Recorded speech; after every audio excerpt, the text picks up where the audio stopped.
Hey everyone, welcome back to the channel. I just wanted to do a walkthrough of the platform that I have in the back of my 4Runner at all times. Just to kind of explain to you a little more of why I keep it in there. Hi Otis. Just so I can show you what I keep in there at all times, and also so that you guys can all get a picture of how you could build this sort of small space that stores recovery gear or jumper cables or something of that sort in the back of your 4Runner at any time. And then you can still keep storage space above it so that it's easy to put groceries on top of those things so they're not just laying around randomly in the back of your car. So let's check it out. I'll show you some of the features that it has, and then at the end of the video I'll go over some of the dimensions so that you can use that to build your own if you'd like. So let's get started and check it out. Oh, and like I always forget to say, please like the video if you found some value in it, and subscribe to the channel if you want to see more content like it. So, alright, so now you guys have kind of an aerial view of this platform, and I'll try and do a video in the future that shows our whole platform set up in the vehicle. But basically this whole portion sits in the back behind the second row in my car at all times, and this is basically all carpeted just so that it looks like a little more of a finished product, as well as, you know, making it out wood so I don't get splinters or things like that. But basically there's three separate compartments. There's these side compartments that have these little hinging doors here, and then this one over here hinges as well. And then there's a main compartment under here that lifts up like this. And it's super handy because basically on the sides I can easily open this and still leave different items on top. But then if I want to store larger items, I can store them inside this box. And it's pretty simple construction, and it doesn't cost a lot of money to buy the materials. So these are just basic piano hinges is what they're called, and you can pick them up at your local hardware store like Menards or Lowe's, and they're quite cheap and really simple to install. They just take some random screws and you cut them with a wire cutter. So as you can see on the bottom here, there's random staples. How I attach the carpet, I should say, to all of these different pieces of plywood is I used a spray adhesive under this, and then I would pull it tight across the back and then staple it down so it was more secure. So, but I'll kind of just show you a little more about the back area and how to secure it inside your vehicle. So if you lift up this lid and look inside, basically what I used was just some basic door hinges that I bought at a restore shop. And then the main casing of the, I guess, storage area, you would say. It's not really like a drawer system like a lot of people like to build, but the area in the 4Runner that it sets is just this carpeted area in between a bunch of the plastic in the back. So what I did is I just built this basic frame out of 2x8s and then measured them to fit in that space. So like I said, later in the video I'll go over the dimensions and how you could build them yourself.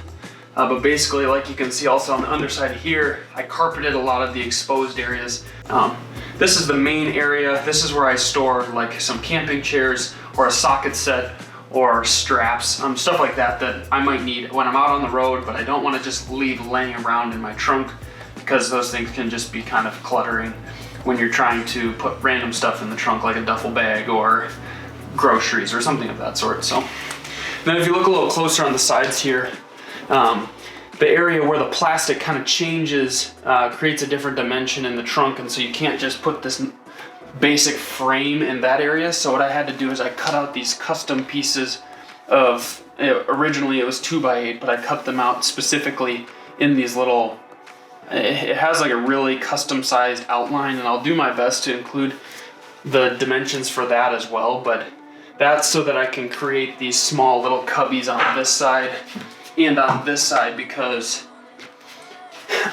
it's just storage space that's wasted otherwise. So I figured, why not build these little cubbies in there? I saw some other people doing it online, so I built something similar. And just to give you kind of a frame of reference, this door is basically outlining the inside of the vehicle's plastic.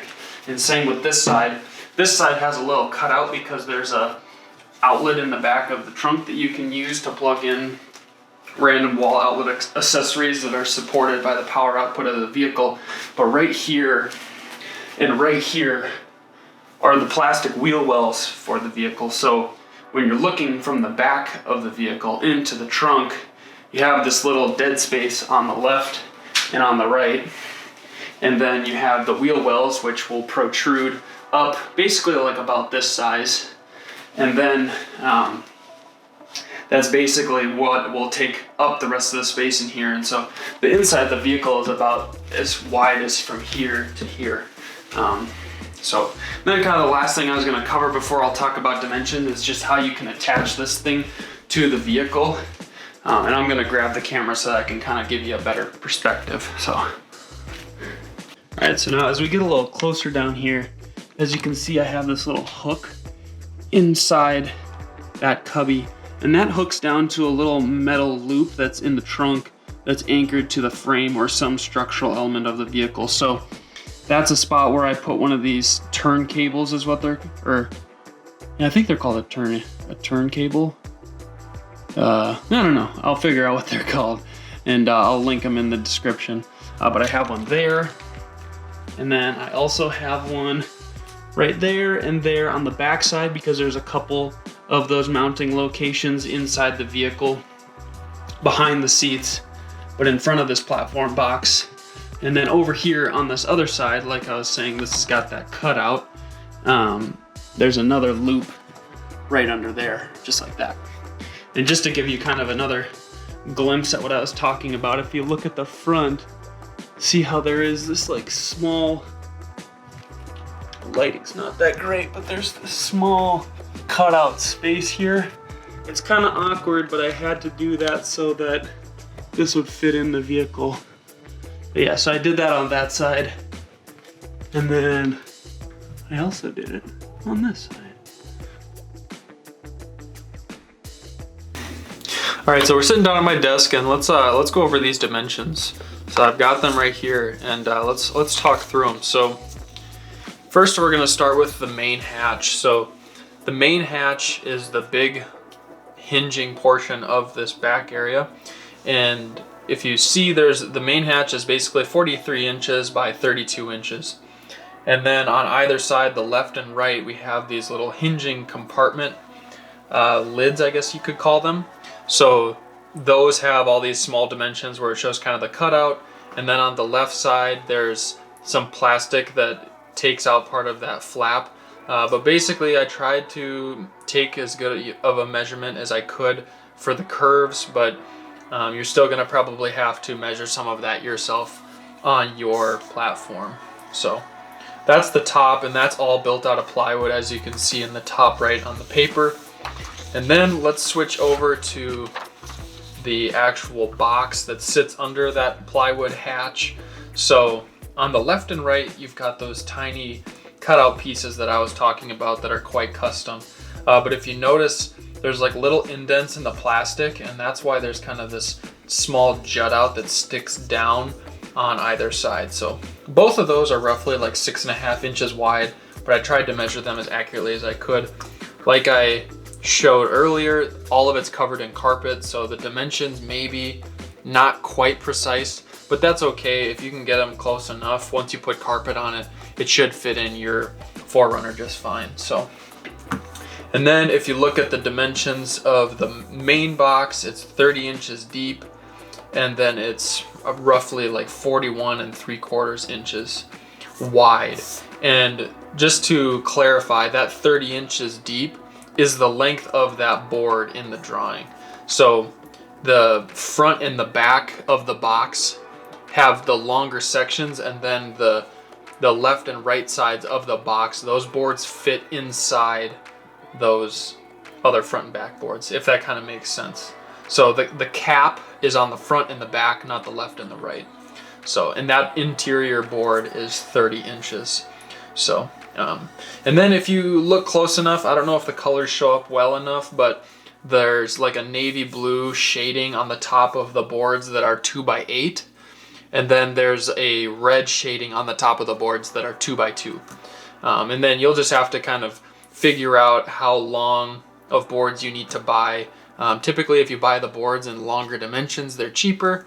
But I don't know what sort of car you can use to haul your materials. So that'll kind of be up to you as to what sort of dimension of board you buy. Just know that those boards that are listed as like a 2x2 or a 2x8, you know, they're typically about a 1/2 inch to an inch smaller than what they mentioned. So in my experience, a 2x2 has really been around like 1.5 inches by 1.5 inches. And then the 2x8s are around like 1.5 inches by 7 inches. So even though you're buying a 2x8, your box is probably not going to be 8 inches tall.